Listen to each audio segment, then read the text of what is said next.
Hi guys, welcome to PLC. C plus plus की इस series में आज हम लोग एरे ऑफ ऑब्जेक्ट पढ़ेंगे। मतलब ऑब्जेक्ट का भी हम लोग एरे बना सकते हैं। इस कंसेप्ट को आज हम लोग देखेंगे। तो आइए थोड़ा पढ़ते हैं, समझते हैं, फिर एक एग्जांपल भी करके देखेंगे कि ये कैसे काम करता है। Array are collection of similar data type. आप एरे अगर पढ़े होंगे, अगर आपने एरे नहीं पढ़ा है तो डिस्क्रिप्शन बॉक्स में हम लिंक दे देंगे, वहाँ आप एरे का कंसेप्ट क्लियर कर सकते हैं। अगर आपने एरे पढ़ा है तो आपको पता होगा एरे एक कलेक्शन होता है सिमिलर डाटा टाइप का।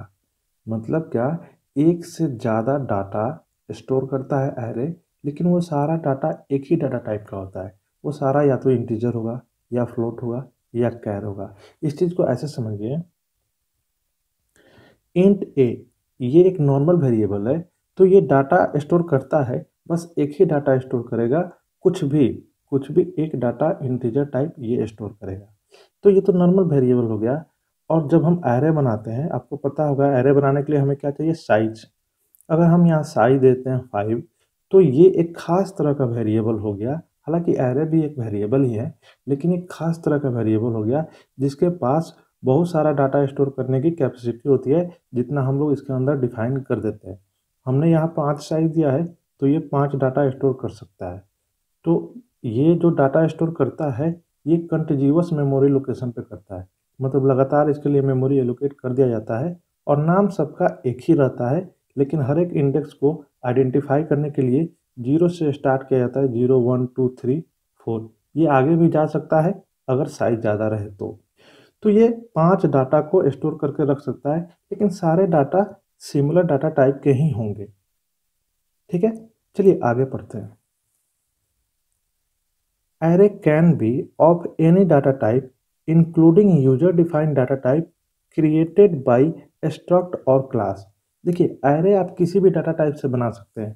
जैसे कि हमने इंटीजर टाइप बनाया है, तो हम फ्लोट टाइप भी बना सकते हैं। तो ये फ्लोट टाइप एरे बन गया, ठीक है, 6 लेंथ का। तो उसी तरह से आप यूजर डिफाइंड डाटा टाइप का भी उपयोग करके एरे बना सकते हैं। तो यूजर डिफाइंड डाटा टाइप हम लोग कैसे बनाते हैं, स्ट्रक्ट कीवर्ड को यूज करके, क्लास कीवर्ड को यूज करके। आपने इससे पहले एक स्ट्रक्चर तैयार किया होगा, आपने इससे पहले कहीं ना कहीं क्लास बनाया होगा, फिर उसका ऑब्जेक्ट बनाया होगा।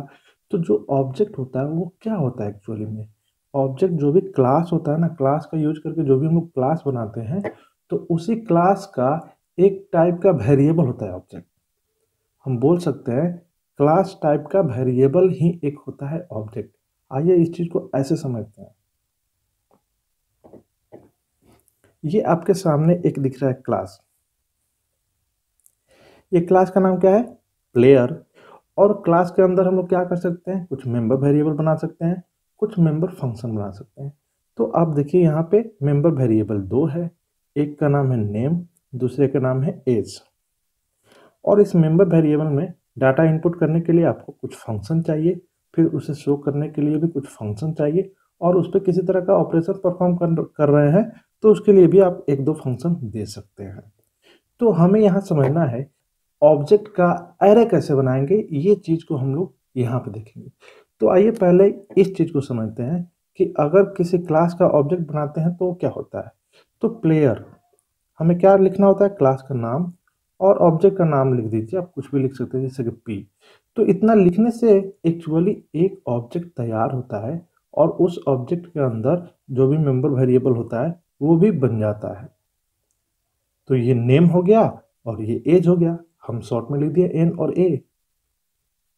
तो ये तो एक ऑब्जेक्ट हो गया। तो आप जरा से देखिए यहाँ पे, यहाँ देख रहे हैं ना, आपको देखने से लग रहा है जैसे कि वेरिएबल डिक्लेरेशन हो रहा है। ये डाटा टाइप हो गया और ये वेरिएबल का नाम हो गया, तो वही बात है।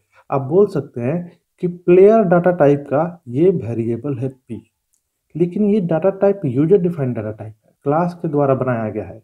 तो इसी के लिए हम लोग जनरली ऑब्जेक्ट बोलते हैं इसको। यूजर डिफाइंड डाटा टाइप का यूज करके अगर कोई भी हम लोग वेरिएबल बनाते हैं तो उसको जनरली ऑब्जेक्ट बोलते हैं, ठीक है।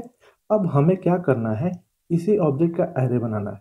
तो कोई बात नहीं, जैसे कि हम लोग सिंपल वेरिएबल का एक एरे बनाते थे, उसी तरह से ऑब्जेक्ट का भी एरे बना सकते हैं।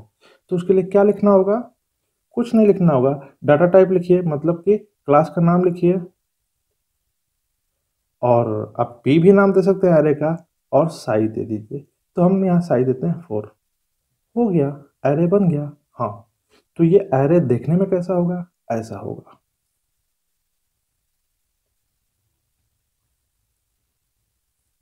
नाम तो p होगा, इंडेक्स 0 1 2 3 0 से ही स्टार्ट होता है, आपको पता होगा।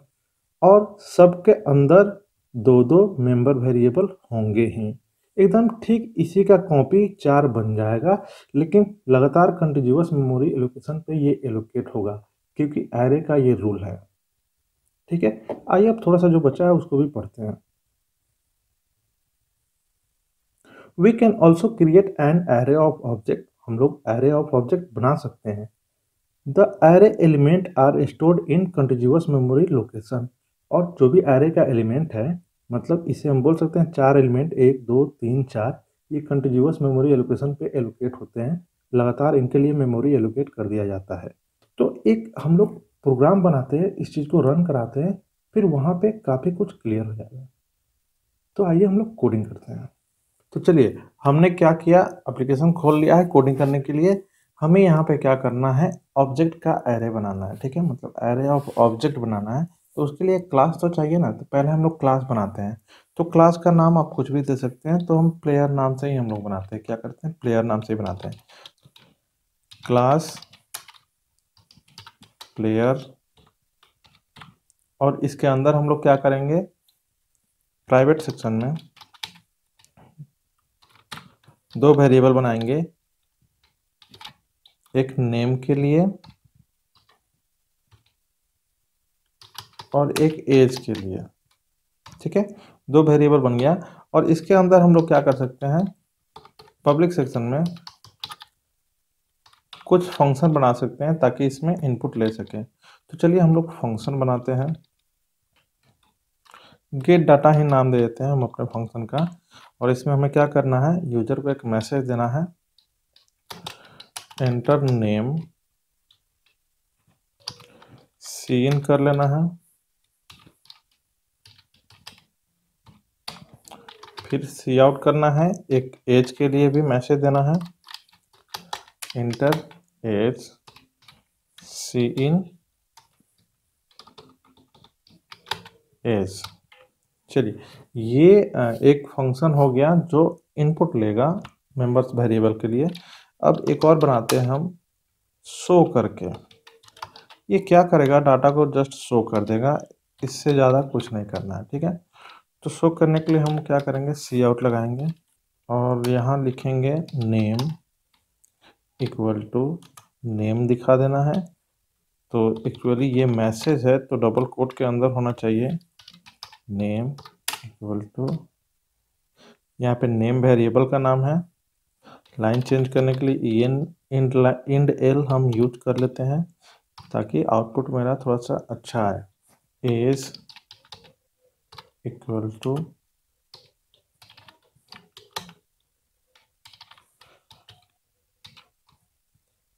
चलिए 2 फंक्शन भी हो गया। अब हम क्लास को क्लोज कर दिए। देखिए, ये क्लास बन गया पूरा का पूरा क्लास, जिसमें 2 मेंबर फंक्शन है और 2 मेंबर वेरिएबल है। तो चलिए अब हम लोग क्या करते हैं, इसका ऑब्जेक्ट बनाते हैं। तो ऑब्जेक्ट बनाने के लिए हमें क्या करना होगा, क्लास का नाम देना होगा और एक ऑब्जेक्ट का नाम देना होगा। तो हमने p ही इसका नाम रखा। तो अभी एक्चुअली अभी जो मैंने p लिखा है, ये एक ऑब्जेक्ट बन रहा है, एरे ऑफ ऑब्जेक्ट नहीं बन रहा है। लेकिन एरे बनाना है तो हमें इसके पहले क्या करना होगा, ब्रैकेट लगाना होगा और इसमें साइज देना होगा। तो हम 3 ही देते हैं, कुछ ज़्यादा बड़ा एरे हमें नहीं बनाना है, आप बना सकते हैं। अब सेमीकोलन हमने डाल दिया। तो चलिए, ये क्या बन गया, एक एरे बन गया, मतलब एरे ऑफ ऑब्जेक्ट बन गया। अब क्या करना होगा, हमें कॉल करना होगा उन मेंबर्स फंक्शन को, ताकि जो भी ऑब्जेक्ट है उसके मेंबर वेरिएबल में डाटा जाए और फिर डाटा शो भी हो, मतलब उसमें एक्सेसिंग हो पाए, उसको हम लोग एक्सेस कर पाए। तो देखिए, जब भी हम लोग एरे का कंसेप्ट पढ़ते हैं तो लूप को यूज करते हैं। तो आप लूप को यूज कर सकते हैं, लेकिन मेरा एरे उतना बड़ा नहीं है, हम बिना लूप के ही एक्सेस कर देते हैं। आप लूप द्वारा भी एक्सेस कर सकते हैं। ठीक है, बिना लूप का एक्सेस करना होगा तो आपको लिखना होगा ऐसे, फर्स्ट 0 पोजीशन, फिर डॉट गेट डाटा। तो देखिए अभी जो हमने किया ये बिना लूप का फर्स्ट पोजीशन का जो ऑब्जेक्ट है उसको हमने एक्सेस किया, p0 डॉट शो। तो इतना भी हम रन करा सकते हैं, इतना भी हम रन करा सकते हैं।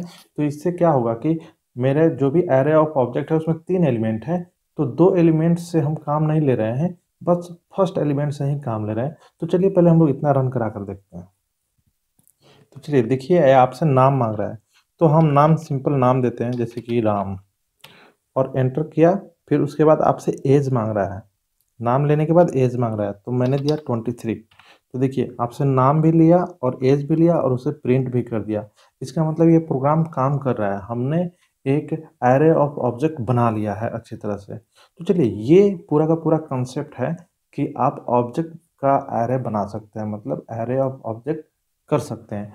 तो आइए अब इसको लूप के तहत भी हम एक्सेस करके दिखा देते हैं आपको। अगर आपको लूप के द्वारा किसी एरे को एक्सेस करना होगा तो एक वेरिएबल आपको चाहिए। तो वेरिएबल बनाते हैं इंट आई, ठीक है, और फोर लूप का यूज करते हैं।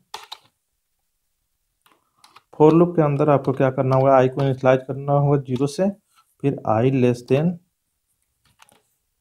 3 तक ही काम करना है, आई प्लस प्लस। अब हमें क्या करना होगा, इसके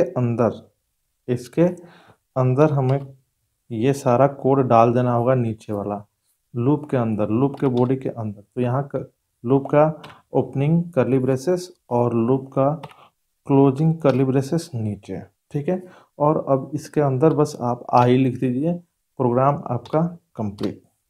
तो ये क्या करेगा अब आपसे, अब जब आप इसे रन कराइएगा तीनों इंडेक्स के लिए ये क्या करेगा, आपसे वैल्यू लेगा और फिर आउटपुट भी आपको प्रिंट कर देगा। तो ये पूरा का पूरा कंसेप्ट है एरे ऑफ ऑब्जेक्ट का। चलिए ये वीडियो अगर आपको अच्छा लगा हो तो प्लीज़ लाइक कीजिएगा। मिलते हैं नेक्स्ट वीडियो में, तब तक के लिए थैंक यू।